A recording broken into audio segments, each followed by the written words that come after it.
My niece swore at me and said her dad called me a female for cleaning and cooking. My family turned against me when I requested forgiveness. My wife and I are 29 and 30 years old with 2 children, 5 and 3. While my wife works full-time at an office, I work from home and establish my own hours. Unless I have Zoom meetings, no one cares how many hours or times I worked as long as I reach my goals. My sister is 26. Her 30-year-old husband Nick lives nearby and works full-time. Call her Barb. The child is 5F. Call her Tracy.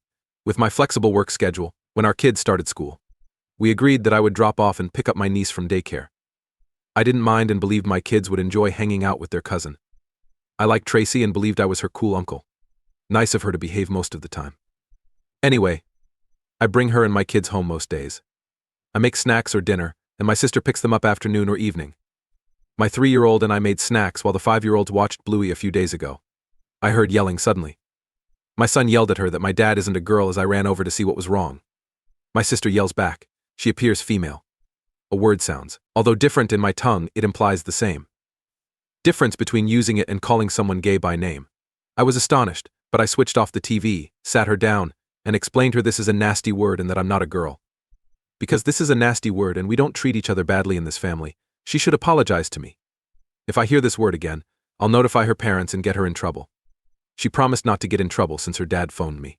No issue for her dad. Shocked. No matter. Like her dad said, I told her the word is awful and she shouldn't say it around me. Because she's a good kid, she apologized for hurting me. I probed her about other things her parents stated while we talked. According to my observations, 5-year-olds are difficult to communicate with. Nick, my Bill, told my sister in front of Tracy that men shouldn't stay home all day and raise kids, women should. This applies to much of my housework. Since I clean and my wife makes more, I think I'm not a man. I told her that men and women can work from home or an office, and that my wife or Barb working long hours at the workplace doesn't matter. Men or women. But I didn't bother her, because it wasn't her fault. I delayed telling my sister because I knew it would be hard and didn't want to do it in front of the kids. I wanted to discuss it with my wife first. That night, I spoke to my wife, who seemed just as disturbed as me. She agreed that I should apologize to Nick and my sister. I called my sister to tell her what occurred, but she said it was only a word and I was making it worse. She said that Nick doesn't hate me. I told her I didn't care if he dislikes me, he's talking trash about me to her and my sister behind my back, and she's doing nothing about it. Nick was like that. So I should relax down, she said.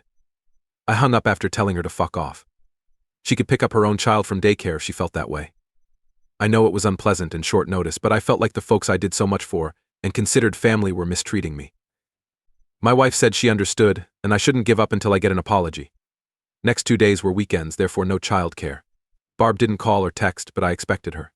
Her lack of texts and calls made me think she didn't care what I said. This enraged me. I didn't answer the calls when I picked Tracy up from daycare. I dropped off my kids without answering. While I let Barb cook for a few hours despite its size since it felt good and was proper. I answered when she called again at noon. I forgot to tell her proudly that I was ready to apologize, and that we would. She shouted at me that I wasn't responsible, that I didn't show up, and that I made her late for work. I said I wouldn't pick her up. You had 2 days to prepare. She kept ranting, so I hung up again. She texted and called to pick up Tracy from daycare, but I informed her I wouldn't be there, so she stopped responding. Tracy expected me to pick up my kids with her, but I didn't. It was hard for us both. I know she wasn't to blame for getting stranded at home and missing out on games and snacks, but I didn't want to let this go. I still think I should be apologetic, so I told her my mom and I were fighting and I'd pick her up when we got along. Since she's 5, she didn't like it, but I apologized, took my kids, and left. Soon after, my mom called. Barb requested her to pick up Tracy, but my mom is disabled, so it was hard. I was questioned why I was harsh to Barb. I told her everything, expecting her to encourage me, but she mentioned something about Nick, which made me reply that the more I think about him, the less I like him, that if, since he thinks poorly of me, I won't do his work for free. She thought I exaggerated everything. I said I wasn't because all I needed was an apology and everyone else wanted all this garbage instead of giving it to me. She advised me to stay strong and not let it affect me, but I told her I was done and to enjoy Tracy. Nick called me that night. I wasn't sure if I should answer since he could be sorry. Absolutely not. Barb thinks my behavior upsets her. How can I mistreat my sister while we're family? I told him he couldn't insult me to his kid, whom I watch every day since we're family. He said he was joking in good fun. Fun. My experience wasn't pleasant, and I want him to apologize. He screamed at me and called me a crazy little kid and AFK who couldn't take a joke. I hung up and told him to FK off. Barb and my parents called often, but I didn't answer. Barb texted me that Tracy shouldn't have to deal with my petty conduct. I agreed and told her Tracy shouldn't have to cope with her parents' craziness either. She then texted me and raged at me, saying I was rude to her and her mom and that she would lose her job. I told her I was done and will ban her number if she didn't apologize in her next message. I did since she didn't. My mom has been picking up Tracy from daycare lately. Days have been hard seeing her and telling her grandma will take her up, which she dislikes. She says she's not having fun with grandma and wants to come over to our house, which hurts my heart, but only the 5-year-old apologized. To let this go would mean letting my family ignore my rules. However, I adore my niece and don't want to hurt or anger her. The kid is good, therefore it's not her fault. So, AITA, and how should I proceed? Changed. Wow, guys. Your support and assistance are much appreciated. Only 4 hours have passed since the post. Nick might genuinely. I never considered wanting Barb to quit her job, but now I do. It scares me about her. It won't work to advise her to stop overreacting unless she accepts that's how Nick is. I also think my mom will die soon. She's already struggling. So I hope we can communicate. I hope she'll understand, but since she's desperate, I'll settle. I don't know their childcare budget. They borrowed a lot to buy a property they can barely afford. I will also tell Tracy I love her and this is not her fault. Thanks to everyone. Updated November 13th, 2024. I shared this yesterday and was surprised by the comments, aid and support. I appreciate everyone's help and think this needs an update. Clarify a couple points. My dad died of a heart attack 2 years ago. Not surprising as he smoked a lot and lived a horrible life. And it wasn't his first. Until then, he was a fantastic father and grandfather. After he died, my mom was alone and didn't work. My mother has stable MS that worsens with time. She sometimes gets it, and stress makes it worse. Going through now. The level she returns to after a flare-up varies. We try to keep her calm most of the time. My father's life insurance paid for her house and gave her money. Her helper comes 3 times a week to clean, cook, shop and more. Things she can't afford, therefore my wife and I do. To add to my initial remark, my wife and I definitely make more than Barb and Bill. Their house and cars are great, yet they have a mortgage and loans. I rethought this after the positive feedback.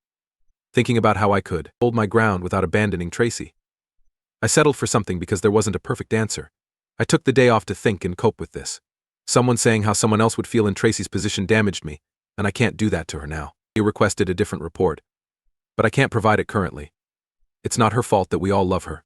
My kids adore her. My sister was not blacklisted since she needed to contact me to aid her child.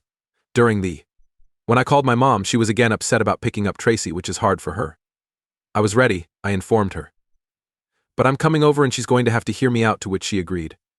I talked to her for a long time, avoiding snark and lashing out this time. And just explaining that basically how serious Nick was or how he is doesn't matter. I used that rocking the boat analogy someone linked to in comments, and further stressed my point by saying that it shouldn't matter if I was justified or not in getting upset. I am her child. And if something upset me, it at least warrants giving me the benefit of the doubt before siding against me, and eventually it seemed to come through. She apologized and we hugged it out. And I think she got it. She's not a very confrontational person and generally really tries to keep the peace, and this time she went about it wrong. I'm not saying I'm not mad, but she's my mom and she apologized. I explained to her that she shouldn't be covering for me because that means I have no leg to stand on when confronting Nick and Barb, and she was receptive to it. I texted my sister that we needed to talk, and I'll drop Tracy off at their place tonight, to which I got a stoic thumbs up. I picked Tracy up from daycare today and she was overjoyed. She was actually a little possessive of me, staying by my side all afternoon instead of running off to play, which was cute but made me feel bad because that's why I didn't pick her up. I explained to the best of my ability that she's not in trouble and I'm not angry with her. But I am angry with her parents and we need to work that out. But I'll do my best to keep picking her up, which she loved. Or at least the threat working. I explained that this was the situation now, that I don't need them to mean their apology, but I sure as fuck was going to need one. This was principle now. I've spent years taking care of their child, and if they wanted to be assholes, I wasn't going to do it for free. I also laid it on thick about how I'm a man and can't have my pride disrespected, even by my family, who I love but don't consider Nick family, but figured he wouldn't figure that out. Nick wasn't happy about this, and my sister had to take him outside to talk it out without me, but they eventually agreed, and I got my admittance. Next story. Wife cheated 6 years ago. I forgave her and everything was perfect until my sister asked if I wanted to spend my life with someone who betrayed me. Hello everyone. My wife and I have been married for 20 years, and have an 18-year-old daughter who graduated high school a few months ago. In the 6th year, the whole thing came back to my mind and I couldn't get it off my mind. My sister asked, "Would you really want to use the gift of life and spend it with someone who had betrayed you so badly?" A couple of days before my daughter's graduation, and I decided I couldn't do it anymore. I told her not to worry about it and to just enjoy the day. The next day I told my daughter I would be filing for divorce, and she was shocked. She asked how I could do this to her mom before graduation, and why she couldn't enjoy the graduation. I told her it's none of her business, but we'll always love her. Commenter 2, I would have waited a bit after her graduation since you already waited so long. Her graduation was marred due to her mom having to fake joy, and your daughter clearly picked up on it. Now, she finds out the day after, further marring her memory of that day. You're not the asshole for deciding. Of my life. Commenter 3, are you having a midlife crisis? You forgave her?